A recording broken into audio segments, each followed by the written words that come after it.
Okay, welcome.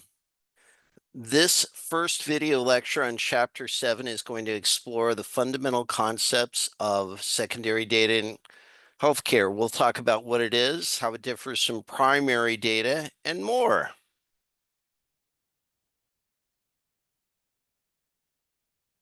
Okay, so again, we're talking about secondary data sources. Talk a little bit about their use and the different types of secondary databases that are out there in health information in healthcare.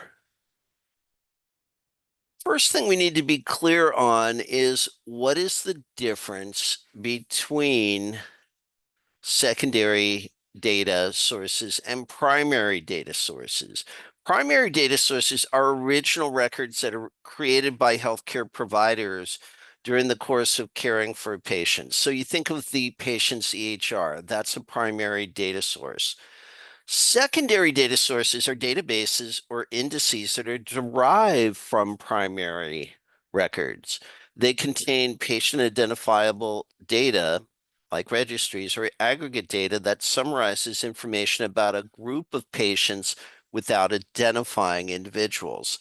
So if we have a disease registry, like a diabetes registry, it may include patient names, while a report on the average length of stay for diagnosis is aggregate data. It's looking at data across individuals. Health information professionals play a key role in managing these databases, ensuring high data quality in them, compliance, and privacy. They also define what data is collected and how it's used.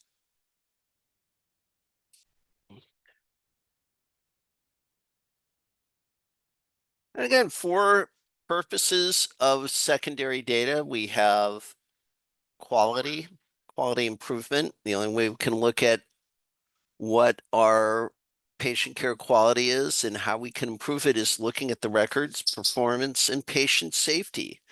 We also use these secondary data sources for research, population health, and administrative purposes. And again, we have different users of secondary data. These could be internal users, in other words, medical staff, administrators who use this data for planning and benchmarking and other efforts. And then we have external users. These are people, the federal and state agencies that use aggregate data for public health and making policy.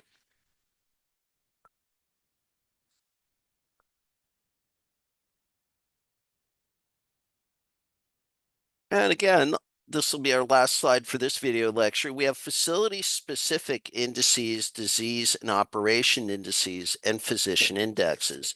You could think of these as like flat files or logs that list everybody who has a specific type of disease or has had a specific type of operation or a particular physician, where what their medical license number is, what their board certification is, and all of that information.